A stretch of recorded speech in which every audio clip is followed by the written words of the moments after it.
কদিন গুম রাখার পরেই ছেড়ে দেওয়া হয়। ছেড়ে দেওয়াটা কিন্তু ছেড়ে দেওয়া না, ছেড়ে দেওয়ার সময় যেটা করা হতো, যেটা আমরা আমাদের রিপোর্টেও দেখিয়েছি, সেটা হলো মিথ্যা মামলা দেওয়া হয়। এক গাদা মিথ্যা মামলা দেওয়া হয়েছিল। সেই মামলাগুলো সবই বিষয়বস্তু একই ছিল, যে তৎকালীন সরকার, তৎকালীন প্রধানমন্ত্রী তাদের বিরুদ্ধে লেখালেখি করেছে। এই জিনিসগুলো হলো গিয়ে হারাম কাজের সমতুল্য, অতএব ওনাকে এখন এটার জন্য দায়ী করা হয়। এই ধরনের মামলাগুলো, এই ধরনের কেসের একটা ইনগ্রেডিয়েন্ট, এটা হলো যেটাকে বলি আমরা ক্রাইমের যে সিগনেচার আছে, এটা হলো সেই ক্রাইমের সিগনেচার। আমরা আমাদের রিপোর্টে weaponisation of the criminal justice system নিয়ে কথা বলেছি। সেটা হলো যে মিথ্যে মামলা দেওয়া হবে, তারপরে মিথ্যে মামলার হয়রানি চলবে অনেক বছর। আমি আজকে আমার বক্তব্যে মোটামুটি 4টা পয়েন্ট কভার করার চেষ্টা করব। একটা হলো যে বর্তমানে যেটা হচ্ছে ইন টার্মস অফ যেভাবে করে কথা বলার জন্য ধরা হচ্ছে, অনেক ঘটনা যে ঘটছে তা না, কিন্তু যে কয়টা ঘটনা ঘটছে এগুলো একটি প্যাটার্ন ইন্ডিকেট করে। এক। দ্বিতীয় হলো গিয়ে যে এই সব ক্ষেত্রে আমরা দেখছি যে বেল পাচ্ছে, কিন্তু বেল আসলে গল্পটার বা কাহিনীটা শেষ না। এটা হলো আমার দ্বিতীয় পয়েন্ট হবে।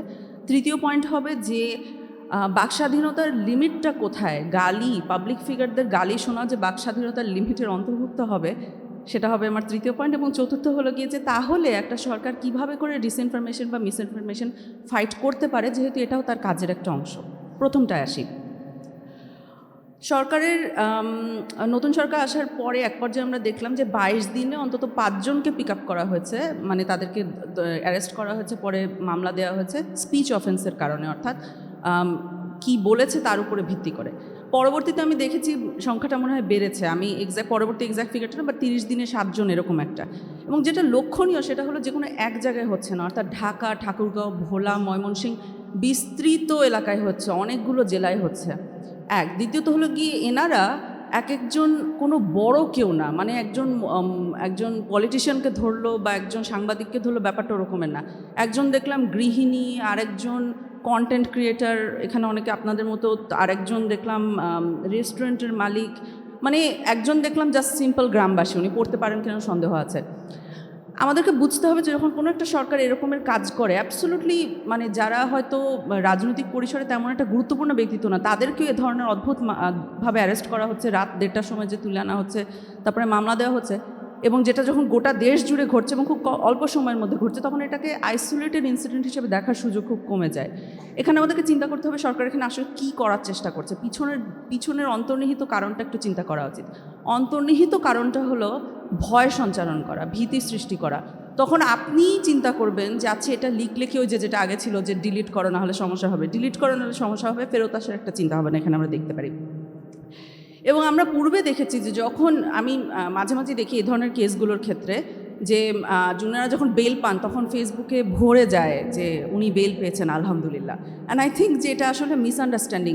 এইখানে যা হচ্ছে, এখানে আসলে কি হতে যাচ্ছে, এটার বিষয়ে কমপ্লিট মিসআন্ডারস্ট্যান্ডিং। বেল পাওয়া এন্ড অফ স্টোরি না, এরপরে তার এই মামলাটা চলমান থাকবে, ঠিক আছে। তাকে ট্রান্সপোর্ট কস্ট দিতে হবে, যাতায়াত খরচ দিতে হবে। এনারা কিন্তু একদম গ্রামের মানুষ, ওনারা কিন্তু এই খরচ দেওয়ার জন্য প্রস্তুত না। তাকে আইনজীবী একজনকে হায়ার করতে হবে, সে আইনজীবীকে খরচ দিতে হবে, তার বারবার করে ম্যাজিস্ট্রেটের সামনে হাজিরা দিতে হবে। সেই হাজিরা দেওয়ার জন্য আমরা গুম কমিশনে কেস ডিল করতাম, যেখানে ছাত্রদেরকে এরকম তুলে নিয়ে গিয়েছিল, পরে মানে মাসে 4টা করে হাজিরা দিত, সে কিন্তু ক্লাসই করতে পারতো না, মানে। এবং হাজিরাগুলো থাকে বিস্তৃত অঞ্চল ধরে, তাকে হয় ঢাকায়, তারপরে নারায়ণগঞ্জ, তারপরে যে চিটাগাঙে, 3টা কেস দিয়েছে, সে এখান থেকে ওখানে যেতে যেতেই সে ফতুর হয়ে যাচ্ছে।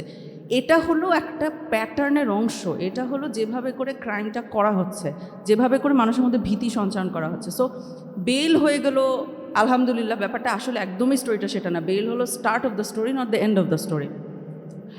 এটা হলো আমার দ্বিতীয় পয়েন্ট, যেটা বলতে চাচ্ছিলাম। তৃতীয় পয়েন্ট হলো যে সেক্ষেত্রে সরকার আসলে এটা, মানে সরকারের ভিতরে যে দুশ্চিন্তাটা থাকে, বা যে কোনো সরকার, এটা শুধু আসলে বর্তমান সরকারের ক্ষেত্রে না, সবসময় যেটা থাকে সেটা হলো যে কতটুক বলবে মানুষ, কতটুক বলবে, কতটুক তাকে সহ্য করতে হবে। কাজে অনেক সময় এটা সত্যি কথা, এটা একদমই সত্যি কথা যে অনলাইন স্পেশালি মানুষ অরুচিকর কথা বলে। অনলাইন কেন, আসলে চায়ের দোকানে টঙেও বলা হয়, কিন্তু অনলাইনে ওটা একটা লিপিবদ্ধ রয়ে যায়। অরুচিকর, অসুন্দর কথাবার্তা অবশ্যই বলা হয়, কিন্তু পাবলিক ফিগারদের অরুচিকর, অসুন্দর কথা অ্যাবজর্ব করার ক্ষমতাটা নর্মাল মানুষের থেকে বেশি থাকতে হবে। মোস্টলি মোস্টলি বিকজ এটা আসলে ওনাদেরকে টাচ করে না। সেদিন আমার এক বিদেশি বন্ধু আমার সাথে যোগাযোগ করলো, বললো যে শুনলাম যে তুমি নাকি সিআইএ জয়েন করেছো। আমি বলছি আমিও তো জানি না এটা। পরে দেখলাম গুগল করলে কে জানি কি লিখে রেখেছি, এরকম কথাই আসে। এখন আমি কি এটা তেলে বেগুনে জ্বলে উঠবো? কোনো লাভ আছে জ্বলে ওঠে? It is part of the job, you accept it, you move on. এটা সবার ক্ষেত্রেই সত্যি। এবং এটা খুব একটা বেশি যে কষ্ট হয় ব্যাপারটা তাও না, যে কে কী বললো শুনলাম না, ইগনোর করাটার মধ্যে খুব একটা অসুবিধা নেই। কারণ ইগনোর না করলে আমাদের সামনে যেটা আসছে সেটা হলো এই যে এখন যেটা হচ্ছে যে ভীতি সঞ্চারণ হচ্ছে, বা আওয়ামী লীগ আমলে যেটা প্রকটভাবে হয়েছিল, যে ভীতির সঞ্চারণটা একদম ওয়েপেনাইজড ফর্মে চলে এসেছিল। কিন্তু এর মধ্যেও একটা কথা রয়ে যায়, সেটা হলো যে মিসইনফরমেশন তাহলে কেমন করে ট্যাকেল করা হবে। এখানে কেউ যদি আমার ফেসবুক পড়েন জানেন যে আমি আমার নানি সম্পর্কে মাঝে মাঝে কথা বলে, আমি আমার নানিকে এখানে নিয়ে আসতে চাই। নানি প্রতি রাতে ইউটিউব দেখে, হ্যাঁ এটা আমরা বুঝতে পারি, কাজ রুমের বাইরে থেকে আওয়াজ শোনা যায়। তার কারণ হলো নানি ভলিউম কন্ট্রোল করতে পারে না ইউটিউবের, সো ওটা যা থাকে ওইভাবেই চলতে থাকে। দ্বিতীয় আরেকটা জিনিস কন্ট্রোল করতে পারে না, সেটা হলো ইউটিউবে একটা ভিডিও থেকে আরেকটা ভিডিওতে যাওয়া কন্ট্রোল করতে পারে না। অ্যালগোরিদম নানিকে যা দেয় ওটাই নানি দেখতে বাধ্য, উইচ মিনস নানি অলমোস্ট যা সামনে আসে সেটাই দেখে। সো একটা স্পিচ যদি দেখো ওইটা বারবার করে দেখতে থাকে, কারণ ওটা বারবার করে আসতে থাকে ভিন্ন ভিন্ন অ্যাঙ্গেলে। ইভেন সেই নানিকে আমি দেখেছি বলতে এক সময় যে ইউটিউবে যা দেয় ওগুলো মনে হয় সব সত্যি না, তাই না নাবিলা? মনে হয় কিছু মিথ্যা টিথ্যা আছে ওটার ভিতরে। কেন? কারণ আপনি যদি একটা মানুষকে এক্সপোজ করেন টু লাইজ, এক পর্যায়ে সে বুঝতে পারে। সো সরকার মিসইনফরমেশন কীভাবে ট্যাকেল করবে, এটা কোনো একটা অসম্ভব কিছু না। অন্য অনেক দেশ এটা হ্যান্ডেল করেছে। ফিনল্যান্ডের মতো উন্নত বিশ্বের দিকে না তাকালেও চলবে, মালয়েশিয়া ইন্দোনেশিয়ার মতো দেশগুলোর দিকে যদি আমরা তাকাই, তাহলে আমরা দেখব যে পিউনিটিভ মেজার অর্থাৎ মামলা মোকদ্দমা ইত্যাদির দিকে না, যে সরকার যদি সঠিক তথ্যটা বারবার করে একটা বিশ্বাসযোগ্য সোর্সের মাধ্যমে জনসম্মুখে দিতে থাকে, তাহলে মানুষ কিন্তু অনেক বুদ্ধিমান, এবং বাংলাদেশের মানুষ প্রচণ্ড রাজনীতি সচেতন, তারা কিন্তু নিজেই বুঝে নেয় কোনটা সত্যি কোনটা মিথ্যা। কিন্তু যদি সেটা না হয়, যদি এই ধরনের একটা যে পোস্ট ডিলিট করার সমস্যা হবে কালচারটা রয়ে যায়, তখন কিন্তু বিদেশে বসে থাকা অপতথ্য প্রচারকারীরা অনেক ধরনের অপতথ্য ছড়াতে পারবে, এবং মানুষ সেটা সত্য মিথ্যে পার্থক্য করতে পারবে না, কারণ সে আসলে তার সামনে কোনো ধরনের মানদণ্ড নেই। এই জিনিসটা আমাদের মাথায় রাখা উচিত। গতকালকে দেখলাম প্রধানমন্ত্রী বলছেন যে খুব ভালো কথা বলেছেন, উনি বলেছেন যে পুলিশ সামনে কথা বলার জন্য আর পিক আপ করবে না। যদি এটা সত্যি বাস্তবায়ন হয় তাহলে আমরা খুবই খুশি হব, কারণ আমি যে প্রথম ভিকটিমটার কথা বলেছিলাম তিনি কিন্তু বিএনপিরই ভিকটিম ছিলেন। প্রথম যে আওয়ামী লীগ আমলে যে যার উপরে অকথ্য অত্যাচার চালানো হয়েছিল, এবং তার অনেক বন্ধু যারা বিএনপি অ্যাক্টিভিস্ট ছিলেন তাদের উপরে চালানো হয়েছিল। অর্থাৎ বর্তমানে সরকার দলে যারা আছেন তাদের কিন্তু ব্যক্তিগত অভিজ্ঞতা আছে এই সিস্টেমটা কীভাবে কাজ করে। তারা জানে যে এই সিস্টেমটা এক, কোনো কাজেই আসে না, দুই, এটা জাস্ট সিম্পলি একটা নিপীড়নের হাতিয়ার হিসেবে কাজ করে, যেটা কোনো ফলপ্রসূও হয় না। সো আমি আমার বক্তব্য এখানে শেষ করব। ব্রিফলি রিক্যাপিং যে 4টা পয়েন্ট আমি মেনশন করতে চাচ্ছিলাম, একটা হলো গিয়ে যে এই মুহূর্তে যে বিভিন্ন জায়গায় পিক আপ করা হচ্ছে সেই জিনিসটা কোনো আইসোলেটেড ইনসিডেন্ট হিসেবে দেখার সুযোগ নিয়ে, এটা একটি প্যাটার্নের অংশ। দ্বিতীয়ত হলো গিয়ে যে বেল হলেই যে আলহামদুলিল্লাহ এন্ড অফ স্টোরি হয়ে যাচ্ছে, ব্যাপারটা মোটেও তা না। বেল হলো সমস্যাটা শুরু, শেষ নয়। তৃতীয়ত হলো গিয়ে যে আমরা যেটা শুনতে চাচ্ছি না বা সরকার যেটা শুনতে চাচ্ছে না সেটা অংশ, সেটা অনেক সময় অর্থাৎ অনেক সময় গালিও ফ্রি স্পিচের অংশ, বাক স্বাধীনতার অংশ, এটা মাথায় রাখা। এবং চতুর্থ হলো কি যে মিসইনফরমেশন ফাইট করা জরুরি, কিন্তু সেটার স্বতঃসিদ্ধ পথ আছে, এভাবে করে মামলা মোকদ্দমা করে সেটা আসলে ফাইট করা সম্ভব না। ধন্যবাদ।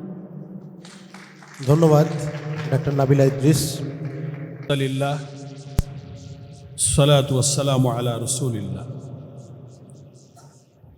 জাতীয় নাগরিক পার্টি এনসিপি আয়োজিত আজকের এই সময়ের চাহিদা পূরণ করার মতো একটা গুরুত্বপূর্ণ রাজনৈতিক কনভেনশনের সম্মানিত সভাপতি, এনসিপির আহ্বায়ক, জাতীয় সংসদে বিরোধী দলীয় চিফ হুইপ জনাব নাহিদ ইসলাম, আজকের এই কনভেনশনের সম্মানিত বিদগ্ধ আলোচকবৃন্দ, অতিথিবৃন্দ, সুধীবৃন্দ, সাংবাদিক বন্ধুগণ, আমরা শুনলাম এবং আমরা জানি যে মাগরিব একেবারেই সমাগত, আলোচনা নিঃসন্দেহে সংক্ষেপ করতে হবে। আমি দু একটি কথা এই কনভেনশনের প্রতিপাদ্যের উপরে পেশ করতে চাই। গণতান্ত্রিক রাষ্ট্র কাঠামোটা বিনির্মাণের জন্যে আমাদের জুলাই সনদ, আমাদের গণভোট, এবং এক্ষেত্রে আমাদের কি করণীয়, খুবই যথার্থ এবং খুবই প্রয়োজনীয় একটা বিষয় আমাদের আজকের এই কনভেনশনের বিষয়। কিন্তু আমরা এটা তো জানি গণতান্ত্রিক রাষ্ট্র কাঠামোটা কি, শুধু কি ভোট,